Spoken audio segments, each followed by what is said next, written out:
മരിക്കും എന്നോട് പറഞ്ഞു. മരിക്കണ ആ സമയത്ത് ജൂലൈ 12 നായ ഇങ്ങനെ കുരയ്ക്കായിരുന്നു. അപ്പം പറഞ്ഞു, ഞാൻ വയനാട്ടിൽ കിടന്നുറങ്ങിയ സുഖത്തിൽ എവിടെയും കിടന്നുറങ്ങിയിട്ടില്ല എന്ന്. കാരണം 10-20 കൊല്ലമായിട്ട് ഞങ്ങൾ ഇത് സഹിച്ചുകൊണ്ടേ ഇരിക്കുകയാണ്. അത്രമാത്രം ഞങ്ങൾ അനുഭവിച്ചിട്ടുണ്ട്. എന്നതിൻ്റെ ശേഷമാണ് ഇതൊക്കെ പറയാനുള്ളത്. കാരണം 10-20 കൊല്ലമായി ഞങ്ങൾ സ്വസ്ഥമായിട്ട് ഉറങ്ങിയിട്ട്. ഇനിയെങ്കിലും ഞങ്ങൾക്ക്, എനിക്കും എൻ്റെ മക്കൾക്കും, ഭർത്താവ് ഏതായാലും സ്വസ്ഥത ഇല്ലാതെയും ഉറങ്ങാണ്ടേ പോയി, ഇനി എനിക്കും എൻ്റെ മക്കൾക്കും ഉറങ്ങാൻ സാധിക്കണം. ഇവർ താമസം തുടങ്ങിയിട്ട് ഇപ്പം ഏകദേശം 20 കൊല്ലത്തോളം ആവാൻ, 19-20 കൊല്ലമായി. അന്ന് ഒരു സ്വാമിന്ന് വരുന്ന കാലം മുതലേ അവരൊക്കെ നായുണ്ട്. ആ നായൻ്റെ കൂട് ഞങ്ങളെ ബെഡ്റൂമിൽ നിന്ന് 3 മീറ്റർ അകലെയാണ് ഞങ്ങൾ തന്നെ മതിൽ. ആ മതിലിൻ്റെ അടുത്തായിട്ടാണ്, ഏകദേശം ഒരു 2 ഇഞ്ച് 3 ഇഞ്ച് വ്യത്യാസത്തിൽ വിട്ട് മാത്രമാണ് ആ മതിലുണ്ടായിരുന്നത്. 17 കൊല്ലം പോലെ ഞങ്ങൾ ആ നായൻ്റെ ശബ്ദശല്യം സഹിച്ചിട്ട് തന്നെയാണ് ജീവിച്ചത്. ഒരു പരാതി പോലും പറഞ്ഞിട്ടില്ല. പിന്നെ അതിനിടയ്ക്ക് മോളെ കല്യാണം കഴിഞ്ഞു. മകള് എറണാകുളത്ത് ഗൈനക്കിന് പഠിക്കുകയായിരുന്നു. അപ്പോൾ അവൾക്ക് കുട്ടിക്ക് പാല് കൊടുക്കാൻ പറ്റാത്ത ഒരവസ്ഥ 9 മാസം ആകുമ്പോഴേക്ക് വന്നു. അപ്പോൾ കുട്ടിയും കൊണ്ടിട്ട് ഞങ്ങൾ ഇങ്ങോട്ട് പോന്നു. കാരണം കുട്ടിക്ക് പാല് കൊടുക്കാൻ ഒരു സംവിധാനം അതുകൊണ്ട് അവിടെ നിൽക്കണ്ടല്ലോ, വീട് കേടാവുമല്ലോ എന്നുള്ളതുകൊണ്ട് ഞങ്ങൾ ഇങ്ങോട്ട് പോകുന്നതാണ്. പിന്നെ ഒരു ആഴ്ച ഇവിടെ നിൽക്കും, ഒരാഴ്ച അവിടെ പോയി നിൽക്കും, അങ്ങനെ ഞങ്ങൾ നിന്നു. ഈ കുട്ടി ഇവിടെ നിൽക്കുമ്പം ഈ നായ രാത്രി കുറച്ച്, രാവും പകലും ആ നായ കുറയ്ക്കും. കുട്ടീനൊന്ന് തൊട്ടിലിടാൻ വയ്യ. അപ്പം കുറച്ച് പേടിച്ച് കരഞ്ഞിട്ടാണ് ഇവരോട്, എന്നിട്ടും പറഞ്ഞിട്ടില്ല കേട്ടോ. എന്നിട്ട് ഞങ്ങൾ ഹാളിൽ കുറേ കുട്ടീനെയും വെച്ച് കിടന്നു. എന്നിട്ട് ഞങ്ങൾക്ക് മേല് വേദനയായിട്ട് വായ കിടന്നിട്ട് മേല് വേദനയായി തുടങ്ങിയ ശേഷമാണ് പറഞ്ഞത്, അജി നിങ്ങളെ നായനെ കൊണ്ട് ഞങ്ങൾക്ക് ഉറങ്ങാൻ വയ്യ, എന്തെങ്കിലും ഒന്ന് ചെയ്തു തരുമോ എന്ന് ചോദിച്ചത്. അപ്പോൾ അവർ കയർത്തും കൊണ്ട് സംസാരിച്ചതാണ്, നിങ്ങൾക്ക് നായല്ലായിരുന്നു, നിങ്ങൾ ആ നായൻ്റെ കുരവില്ലായിരുന്നു നിങ്ങൾക്ക് നായൻ്റെ. ഞാൻ പറഞ്ഞു, അജി നിങ്ങൾ പരാതിയൊന്നും പറഞ്ഞിട്ടില്ലല്ലോ, ഞങ്ങൾ സ്വമേധയാ ഒഴിവാക്കിയതല്ലേ മറ്റേ വീട് വന്നതുകൊണ്ട് എന്ന് പറഞ്ഞു. പിന്നീട് ഞാൻ നിരന്തരം ഞാനും റസാഖിയും മാറി മാറി പറയുന്നു. പക്ഷെ അവരത് ചെവി കൊണ്ടില്ല.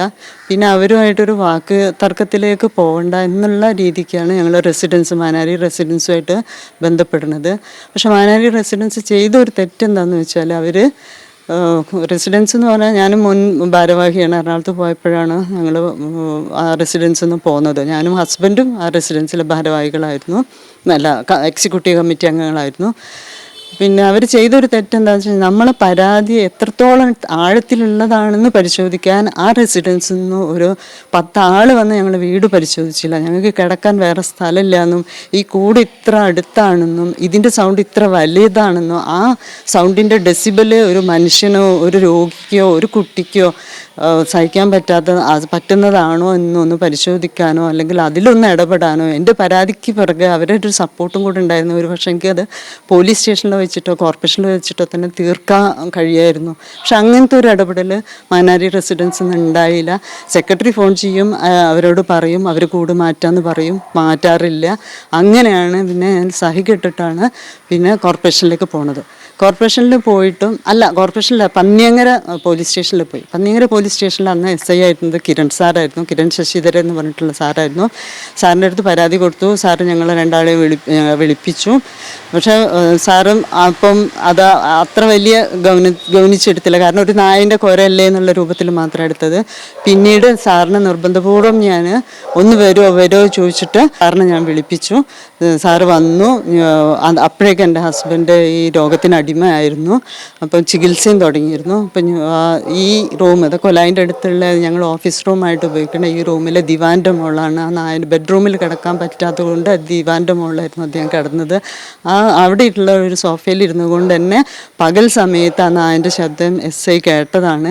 എസ് ഐ അപ്പം തന്നെ പറഞ്ഞതാണ്, ആ നല്ല ബാസുള്ള നായാണല്ലേ, പക്ഷേ ഞങ്ങൾക്കൊന്നും ചെയ്യാൻ കഴിയില്ല, ഞങ്ങൾക്ക് ചെയ്യാൻ പറ്റണമെങ്കിൽ ഒരു 10 ആളെങ്കിലും 10 വീട്ടുകാരെ കംപ്ലൈൻറ്റെങ്കിലും വേണം, എന്നാലും നായനെ പിടിച്ചുകൊണ്ടാവാനുള്ള അധികാരം ഞങ്ങൾക്കുള്ളൂ, കോർപ്പറേഷനാണ് എന്തെങ്കിലും ചെയ്യേണ്ടത് എന്ന് പറഞ്ഞു. അപ്പം ഞാൻ കോർപ്പറേഷനിലേക്ക് പോയി. കോർപ്പറേഷനിൽ പരാതി കൊടുത്തു. കോർപ്പറേഷനിൽ പരാതി കൊടുത്തതിൻ്റെ ശേഷം ഒരു ദിവസം ഞാൻ ജയശ്രീ മാഡത്തിനെ പോയി കണ്ടു. ഈ അസുഖം എനിക്ക് ഉൾക്കൊള്ളാൻ പറ്റാത്തൊരു സമയത്താണ് ഞാൻ മാഡത്തിനെ പോയി കണ്ടത്. മാഡത്തിനെ പോയി കണ്ടിട്ട് ഞാൻ ആ മാഡത്തിൻ്റെ മുന്നിൽ നിന്ന് പൊട്ടിക്കരഞ്ഞു, എന്തെങ്കിലും ഒന്ന് ചെയ്തു തരണം, ഭർത്താവിന് ഉറങ്ങാൻ കീമോ ചെയ്താലെങ്കിലും ഒന്ന് ഉറങ്ങാനുള്ള സംവിധാനം ഉണ്ടാക്കി തരണം എന്ന് പറഞ്ഞു. പക്ഷെ 6 മാസം, ഏപ്രിൽ ലാസ്റ്റ് വരെ ഞാൻ കാത്തിരുന്നു. വിവിധ ആളുകളായിട്ടും HI ആയിട്ടൊക്കെ ബന്ധപ്പെട്ടു. ഈ പരാതിയുമായിട്ട് വന്നിട്ടുള്ള HI-മാർക്കും JHI-മാർക്കും ഞാൻ അതിലൊക്കെ പേര് അതിൽ പറഞ്ഞിട്ടുണ്ട്. ഒക്കെ പേര് ഇപ്പോൾ പെട്ടെന്ന് കിട്ടുന്നില്ല. ഷംസുദ്ദീൻ HI, ഷീബ HI, അതിൻ്റെ മുമ്പേ വന്ന വേറെ ഏതൊരു HI ഉണ്ട്. ആ HIക്കും ഒക്കെ ഞാൻ എൻ്റെ വീടിൻ്റെ ഉള്ളിൽ കാണിച്ചു കൊടുക്കുന്നുണ്ട്.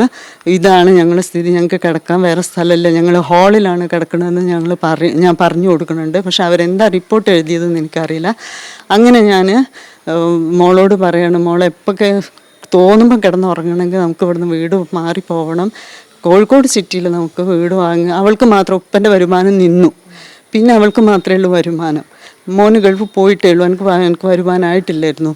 അപ്പം പിന്നെ വയനാട്ടിലേക്ക് പോയാൽ വീട് വാടക കുറഞ്ഞു കിട്ടും. അതുകൊണ്ട് വയനാട്ടിലേക്ക് പോകാമെന്ന് പറഞ്ഞു. അങ്ങനെ ഞങ്ങൾ വയനാട്ട് ഹോസ്പിറ്റലിൽ ചോദിച്ചു, അവർ നമുക്ക് തന്നു. അങ്ങനെ ഞങ്ങൾ മെയ് 4-ന് ഇവിടുന്ന് പോവുകയാണ് വയനാട്ടിലേക്ക് വീട് മാറിയിട്ട്. കിടക്കാൻ സ്വസ്ഥത ഇല്ലാത്തത് കൊണ്ട്, രോഗിക്ക് ഉറങ്ങാൻ കഴിയാത്തത് കൊണ്ടാണ് ഞങ്ങൾ വയനാട്ടിലേക്ക് കുടിയേറേണ്ടി വന്നത്. മെയ് 5-ന് അവൾ അവിടെ ജോയിൻ ചെയ്തു. അതിനുശേഷം നിങ്ങൾ ആലോചിക്കേണ്ടത്, ഞങ്ങൾ കീമോ ചെയ്യാൻ MPRലേക്ക് ആ മനുഷ്യനെ കൊണ്ടുവരികയാണ് 5 മണിക്കൊക്കെ എണീറ്റിട്ട്. കാരണം ചുരം ബ്ലോക്ക് ആയാലും ഇവിടെ എത്താൻ നേരം വൈകുന്നുള്ളതുകൊണ്ട്. എന്നുവെച്ചാൽ അയാൾ ബാക്കിൽ കിടന്നിട്ടാണ് വരിക. അന്ന് പോവില്ല, ഇവിടെ വീട് അടിച്ചു വാരി തുടയ്ക്കാൻ ഞങ്ങൾ നിൽക്കും. അന്ന് രാത്രി അയാൾക്ക് ഉറക്കില്ല. അയാൾ പിറ്റേന്ന് ഉച്ച ആകുമ്പോഴേക്കാണ് ആ കീമോ ചെയ്തതിൻ്റെ ക്ഷീണം വരിക. അപ്പോഴേക്കും ഞങ്ങൾ പിറ്റേന്ന് രാവിലെ എണീറ്റിട്ട് വയനാട്ടിലേക്ക് ഓടും.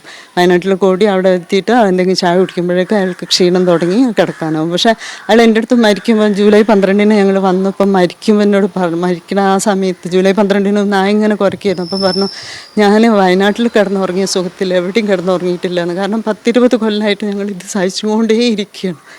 അത്രമാത്രം ഞങ്ങൾ അനുഭവിച്ചിട്ടുണ്ട്. എന്നതിൻ്റെ ശേഷമാണ് ഇതൊക്കെ ഈ പരാതിൻ്റെ പിന്നാലെ പോകാൻ തുടങ്ങിയത്. പിന്നീട് മനുഷ്യാവകാശ കമ്മീഷൻ, എന്നിട്ടും മെയ്യും കഴിഞ്ഞു, ഒരു പരിഹാരം കോർപ്പറേഷനിൽ ഉണ്ടാവാത്തതിൻ്റെ ഭാഗമായിട്ടാണ് മുഖ്യമന്ത്രിക്കും മനുഷ്യാവകാശ കമ്മീഷനും ജൂണിൽ പരാതി ഒപ്പം നൽകുകയാണ്. ഞങ്ങൾ എവിടെന്നെങ്കിലും പെട്ടെന്നൊരു നടപടി ഉണ്ടായിട്ട് ഞങ്ങൾക്ക് വീട്ടിൽ വന്നിട്ട് ഉറങ്ങാൻ പറ്റണം, കിടക്കാൻ പറ്റണം, ബെഡ്റൂമിൽ കിടക്കാൻ പറ്റണം എന്നുള്ളതുകൊണ്ട് 2 കൂട്ടർക്കും ഞങ്ങൾ ഒപ്പത്തിനൊപ്പം തന്നെയാണ് പരാതി കൊടുക്കുന്നത്. അതിൻ്റെ ഭാഗമായിട്ടായിരിക്കും ജൂലൈ 17-നാണ് ഇത് വരുന്നത്, കൂട് മാറ്റി എന്ന് പറഞ്ഞിട്ട്. അപ്പോൾ കൂട് മാറ്റി എന്ന് പറഞ്ഞ റിപ്പോർട്ട് പിന്നെ ഇവിടെ എത്തിയെങ്കിലും ഞങ്ങൾക്ക് അന്ന് അതിന് മറുപടി കൊടുക്കാൻ പറ്റിയിട്ടില്ല. കാരണം ഞങ്ങൾ വയനാട് ജൂലൈ 8 മുതൽ 8-9 വയനാട് മെഡിക്കൽ കോളേജ് അഡ്മിറ്റാണ്. പിന്നീട് ഞങ്ങൾ ഇവിടെ ജൂലൈ 12-ന് ഇവിടെ എത്തുകയാണ്. 12-ന് എത്തി 15-ന് കീമോ ചെയ്യാൻ പോകണം. കീമോ ചെയ്യാൻ പോയപ്പം ശാരീരിക അവശത കാരണം കീമോ ചെയ്യാൻ പറ്റില്ല, അവിടെ അഡ്മിറ്റ് ആവണമെന്ന് പറഞ്ഞു. പിന്നെ തുടർച്ചയായിട്ട് അദ്ദേഹം മരിക്കണ വരെ ഓഗസ്റ്റ് 4 വരെ ഞങ്ങൾ ഹോസ്പിറ്റലിൽ നിന്നാണ് മരിക്കുന്നത്. അപ്പോൾ ഞങ്ങൾക്ക് ഇതിന് മറുപടി കൊടുക്കാൻ പറ്റിയില്ല. കൂട് മാറ്റിയത് 1 മീറ്റർ 1.5 മീറ്റർ അപ്പുറത്തേക്കാണ്. അതുകൊണ്ട് ശബ്ദശല്യത്തിന് പരിഹാരം ആവണില്ല എന്നുള്ള പരാതി പിന്നീട് ഞങ്ങൾ ഓഗസ്റ്റ് 15-ഓ 20-നുള്ളിലാണ് ഞങ്ങൾ കൊടുക്കുന്നത്. അപ്പോഴേക്ക് അദ്ദേഹം പോയി കഴിഞ്ഞിരുന്നു.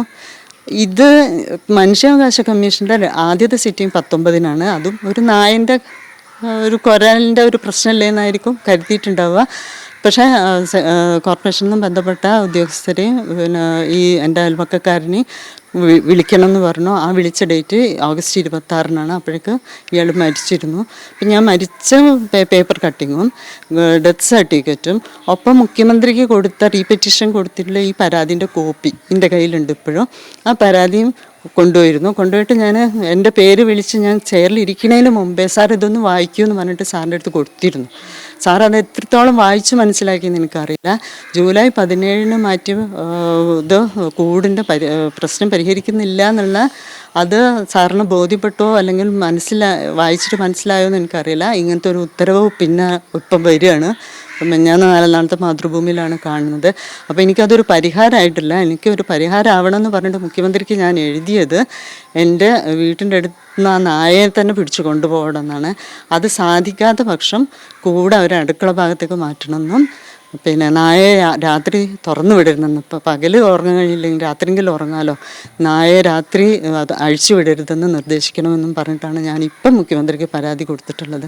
അതെങ്കിലും എനിക്കൊന്ന് നിറവേറ്റി തരണം എന്നാണ് തൊഴുകൈയോടെങ്കിലും എനിക്ക് പറയാനുള്ളത്. കാരണം 10-20 കൊല്ലമായി ഞങ്ങൾ സ്വസ്ഥമായിട്ട് ഉറങ്ങിയിട്ട്, ഇനിയെങ്കിലും ഞങ്ങൾക്ക്, എനിക്കും എൻ്റെ മക്കൾക്കും, ഭർത്താവ് ഏതായാലും സ്വസ്ഥത ഇല്ലാതെ ഉറങ്ങാണ്ടേ പോയി, ഇനി എനിക്കും എൻ്റെ മക്കൾക്കും ഉറങ്ങാൻ സാധിക്കണം. ആയിരിക്കും ഇപ്പം കിരണശ്രീ പറഞ്ഞ പോലെ 10 ആളൊക്കെ വേണം ഒരു പരാതി ഒക്കെ എന്ന് പറയുന്നത് ന്യായക്കേടാണ്. എന്താണെന്ന് വെച്ചാൽ ഒരു വീട്ടുകാരനും ഉറങ്ങണ്ടേ. ഒരു അടുത്തടുത്ത് നഗരപ്രദേശങ്ങളിൽ അടുത്തടുത്ത് വീട് 5ഉം 10ഉം 15ഉം ഒക്കെ സെൻറ്റ് വീട് അടുത്തടുത്ത് ഇപ്പം അവരെ മുറ്റം ആകെ ഉണ്ടാവുക 12 മീറ്റർ. ഞങ്ങൾ ബെഡ്റൂമും ഞങ്ങളുടെ മതിലും തമ്മിൽ 3 മീറ്റർ. ഈ 15 മീറ്ററിൻ്റെ ഉള്ളിൽ വെച്ചിട്ടാണ് നായ ഈ അലറണത്. എവിടെ നിന്ന് അലറിയാലും ഞങ്ങൾക്ക് കേൾക്കും. അപ്പം ഇങ്ങനെ വലിയ ശബ്ദത്തിലുള്ള നായ പോറ്റുന്നത് നിരോധിക്കാനും, ഒപ്പം തന്നെ നായൻ്റെ സൗണ്ടിൻ്റെ ഡെസിബൽ ഒന്ന് പരിശോധിച്ചിട്ട് മാത്രം വീട്ടുകാർ പോറ്റിയാൽ മതി എന്നുള്ള ഉത്തരവും പുറപ്പെടുവിക്കാനുള്ള മനസ്സാന്നിധ്യം അല്ലെങ്കിൽ ഭരണകൂട സ്ഥാപനങ്ങൾ കാണിക്കണം എന്നുള്ള ഒരു അഭ്യർത്ഥന കൂടെ ഞാനിത് വെക്കുകയാണ്. കാരണം ഒരു മനുഷ്യനെ സ്വസ്ഥത ഇല്ലാതെ അല്ല ഉറങ്ങാൻ കഴിയാതെ പോയി, ഇനിയും ഇങ്ങനെ അനുഭവിക്കുന്ന ഒരാൾക്കും ഈ ഗതി വരരുത്. അതുകൊണ്ട് ഇനി ഏതെങ്കിലും വീട്ടുകാർ നായനെ പോറ്റുന്നുണ്ടെങ്കിൽ സൗണ്ട് ഡെസിബൽ പരിശോധിച്ചിട്ട് ഒരു മനുഷ്യൻ്റെ അല്ലെങ്കിൽ ഒരു രോഗിയുടെ, ഒരു വയസ്സായ ആളെ, ഒരു കുട്ടികളെ ശരീരത്തിനും ചെവിക്കും താങ്ങാൻ പറ്റുന്നതാണോ, പിന്നെ എത്രത്തോളം തുടർച്ചയായ കൊര നമ്മളെ ബ്രെയിനിനും മനസ്സിനും ബാധിക്കും എന്നൊക്കെ പരിശോധിച്ച ശേഷം അനുമതി കൊടുത്താൽ മതി എന്നുള്ള അഭ്യർത്ഥന കൂടെ ഞാൻ വെക്കുകയാണ്.